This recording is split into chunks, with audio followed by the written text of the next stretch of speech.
guys, Todd Anderson here alongside Braun-Duin, bringing you another playtest video. This week we got a little something special. We're playing Modern. Today I'm going to be piloting a blue-red Affinity deck, while Brian is going to be piloting a Rug Delver deck. And we're going to do a deck tech real quick on the Affinity deck before we get started, and Brian will continue with his deck tech right after mine. So taking a look at the deck, we'll start off with the creatures since those are the most important, I think, for this Affinity deck. We have 8 0-drop creatures. We have 4 Ornithopters and 4 Memnites, and what these creatures allow you to do is to turn on stuff like Mox Opal so that it activates more quickly, as well as Edge Champion so that it has protection more quickly. It helps produce artifacts more quickly so that cranial plating gets bigger, stronger, and much faster. Equipped to an Ornithopter, it's still pretty powerful even though Ornithopter has 0 power, since it's a 0-drop, counts as an artifact, cranial plating counts itself, and the whole deck just revolves around casting very cheap artifacts and trying to kill the opponent as quickly as possible. Moving on, we have 4 Vault Scourge, which also fly, which are kind of awesome, and even though they have black in the mana symbol cost, it is Phyrexian mana, so they usually just come down for just 1 mana.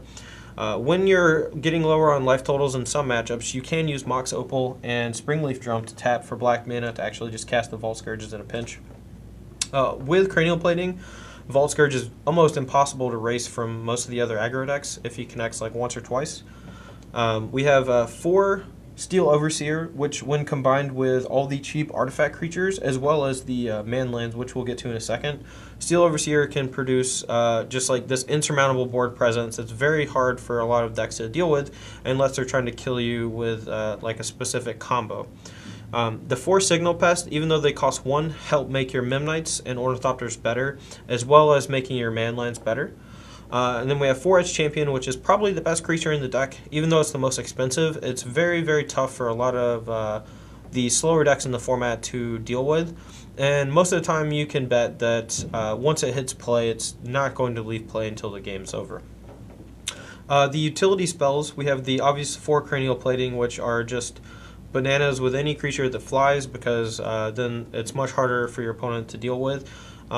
Both of your man lands with Inkmoth and Blinkmoth Nexus fly, and Inkmoth in particular deals poison damage, so you can use a Cranial Plating and sometimes just one-shot your opponent with the Inkmoth Nexus. But both of them are potent threats with Cranial Plating. We have 4 Galvanic Blast, which can act as a last-ditch, toss them at the dome to kill your opponent, or they are just very good at killing annoying creatures like Tarmogoyf, potentially Dark Confidant, things of that nature. And then last, we have 4 Thoughtcasts, which are kind of a newer addition to the deck. A lot of the older versions were mono red or red splash just one other color. I very much like Thoughtcast in the deck. It gives you a way to sort of grind out your opponent if they're trying to 1-for-1 you to death with a removal. And there are a lot of draws which feature, like a few do-nothing creatures, like multiple Ornithopters, and you just want to have something like Thoughtcast to sort of dig you into Cranial Platings, Edge Champions, etc. Now, if you look at the mana base, even though we're only playing 16 lands, we do have 24 virtual mana sources, and that's important to note because people see 16 lands and they're like, well, that doesn't seem like enough lands to play in a deck like this. But we have 8 lands that actually do something with 4 Inkmoth Nexus and 4 Blinkmoth Nexus. We have 4 Darksteel Citadels, which are the only legal artifact land for some reason. I have no idea why they didn't ban that one too.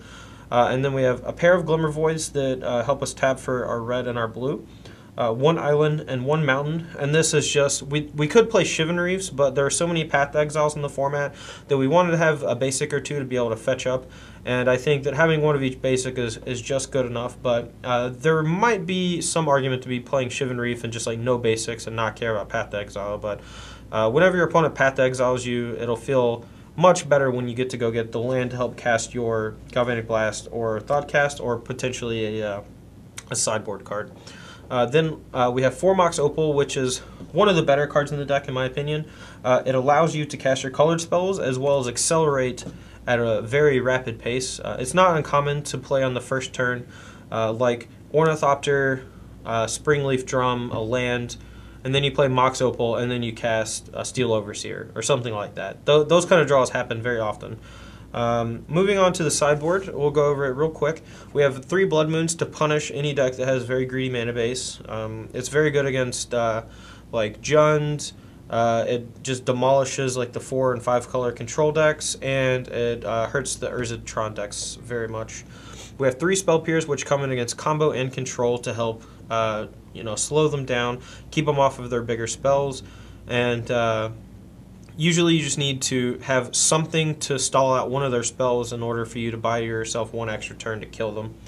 We have 2 Grafdigger's Cage, which are awesome against most graveyard-based decks. They're also really good against the Birthing Pod decks that have been showing up lately. The ones that use like Restoration Angel and Kiki Jiki to infinite combo you. The 2 Torp Orbs come in against that same type of deck, but they're also very good against just the Blue-Red Splinter Twin decks, whereas Grafdigger's Cage is not very good against the Splinter Twin decks. We have a pair of Ancient Grudges, which can come in against the Mirror or any deck that has a lot of artifacts that are annoying. And then we have 3 Whip Flares, which can take care of any swarm of small creatures without killing any of your own. Alright, well that's the deck, guys. Blue-Red Affinity will be playing a match in just a bit.